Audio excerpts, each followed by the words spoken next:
रानी जवान तो हो चुकी थी, लेकिन वो हद से ज्यादा आलसी थी। अपने घर में वो खाना नहीं बनाती थी, यहाँ तक कि वो खुद के कपड़े तक नहीं धोती थी। उसके माता पिता ने उसका आलस दूर करने के बहुत सारे उपाय खोजे, लेकिन कोई भी उपाय काम नहीं आया। फिर एक दिन उसकी माँ ने अपने पति से कहा, रानी का आलस तो दिन बर दिन बढ़ता ही जा रहा है। हमने सोचा था कि जब ये बड़ी हो जाएगी तो इसका आलस भी खत्म हो जाएगा, पर इसका आलस तो दिन ब दिन बढ़ता ही जा रहा है। अरे वो अभी बच्ची है, जब उसकी शादी हो जाएगी, उसके बच्चे होंगे, तब इसका आलस खुद ब खुद कम हो जाएगा एक दिन। हाँ, ये बात आपने बिल्कुल सही कही। जो मैं आपसे बात करने वाली थी वो बात आपने खुद कह दी। तुम्हारे कहने का क्या मतलब है? मैं कुछ समझा नहीं। जल्दी से रानी की शादी कर देते हैं, वरना इसका आलस हर दिन के साथ बढ़ता ही जाएगा। और इतनी आलसी लड़की से भला कौन शादी करेगा? जहाँ आजकल की लड़कियां दिन भर अपना मेकअप किया करती हैं, वहीं इसे तो सजने संवरने में भी आलस आता है। तुमने बिल्कुल सही कहा। मैं आज ही पंडित जी से बात कर लेता हूँ। वो कोई ना कोई लड़का ढूंढ लेंगे और जल्दी से रानी की शादी कर देते हैं। इसके बाद इसका आलस खुद ब खुद दूर हो जाएगा। रानी के पिता ने पंडित जी से रानी की शादी की बात कही। पंडित जी तो शादी कराने के लिए तैयार ही बैठे रहते हैं, इसलिए कुछ ही दिनों बाद पंडित जी एक लड़के के पूरे परिवार के साथ रानी के घर उसे देखने के लिए आए। ये लड़की के माता पिता है और ये है लड़का। इसका नाम समीर है। समीर बहुत अच्छी कंपनी में काम करता है। इन्हें मैंने आपकी बेटी की फोटो दिखाई थी। समीर को लड़की पसंद है। पंडित जी, आपने लड़का पसंद किया है तो अच्छा ही होगा। मुझे भी आप लोगों का नेचर बहुत अच्छा लगा। आपकी बेटी तो बहुत शर्मीली है। हमें ये रिश्ता मंजूर है। रानी का परिवार बहुत खुश हुआ। दोनों परिवारों का रिश्ता तय हो गया और समीर की शादी रानी के साथ हो गई। अरे बेटा, तेरी विदाई हो रही है। कम से कम जमाने को दिखाने के लिए ही सही थोड़ा बहुत तो रो ले। माँ, आपको पता है ना रोने में कितनी मेहनत लगती है। और मैं क्यों रोऊं? अगर मुझे शादी नहीं करनी होती तो मैं सीधा सीधा मना कर देती। अगर मुझे शादी करनी है तो फालतू में मैं क्यों रोऊं? देख रानी, तुझे मेरी कसम है, तुझे रोना ही पड़ेगा, वरना लोग क्या कहेंगे। कसम देते ही रानी बच्चों की तरह जोर जोर से चिल्लाकर रोने लगी।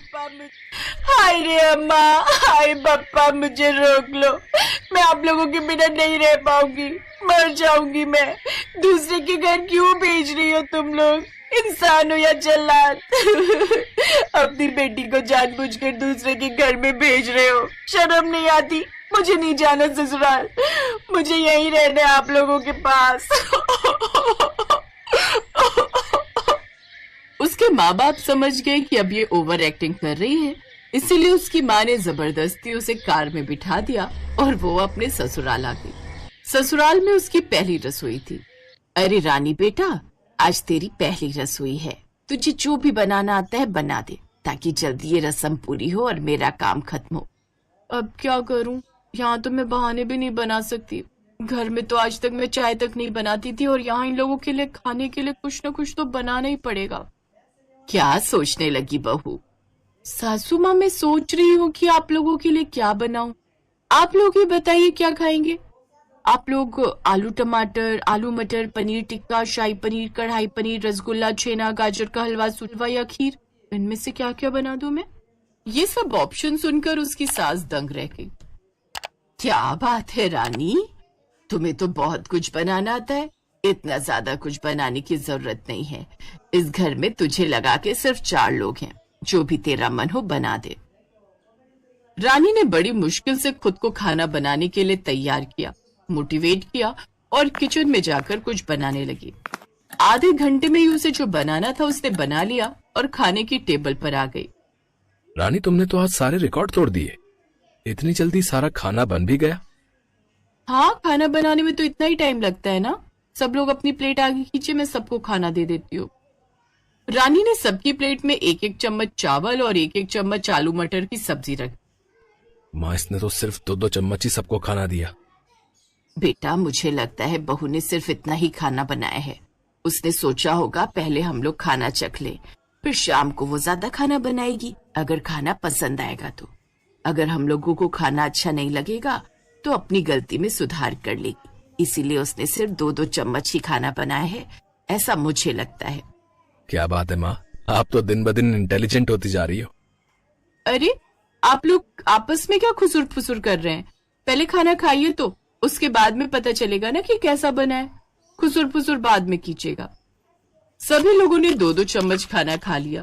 सबने खाने की तारीफ भी बहुत की। बहू, तुझे खाने के लिए 100 में 100 नंबर दिए जाते हैं। तू इस टेस्ट में पास हो चुकी है।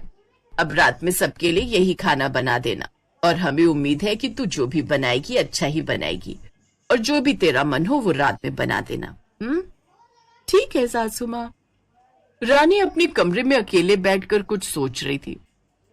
लगता है मेरे ससुराल वाले भी एक नंबर के आलसी है। मैंने सबको सिर्फ 2-2 चम्मच ही खाना दिया, फिर भी इन लोगों ने कुछ नहीं कहा। चलो, मेरे लिए तो अच्छा ही है। शाम को भी 2-2 चम्मच ही खाना बनाना पड़ेगा। वैसे इतना खाना बनाना भी मेरे लिए बहुत बड़ी बात। थोड़ा आराम कर लेती हूँ ताकि शाम को खाना बनाने के लिए थोड़ी ताकत मिल सके मुझे। शाम को रानी ने सबके लिए 2-2 चम्मच ही खाना बनाया।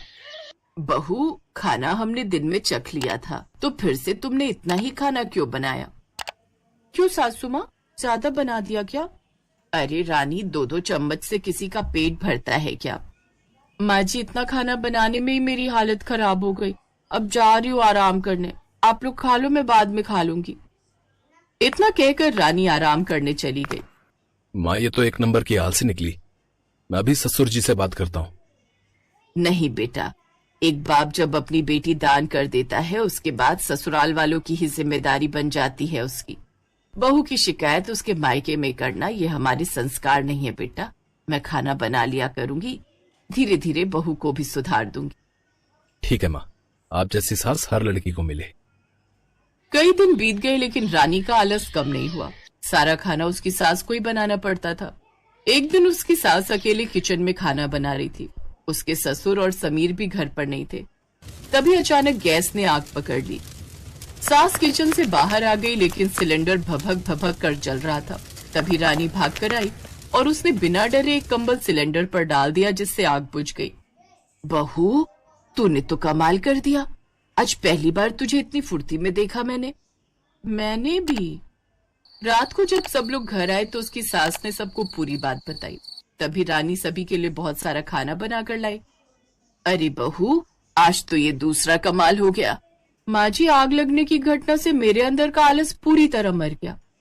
लोग सही कहते हैं, जो होता है अच्छे के लिए होता है।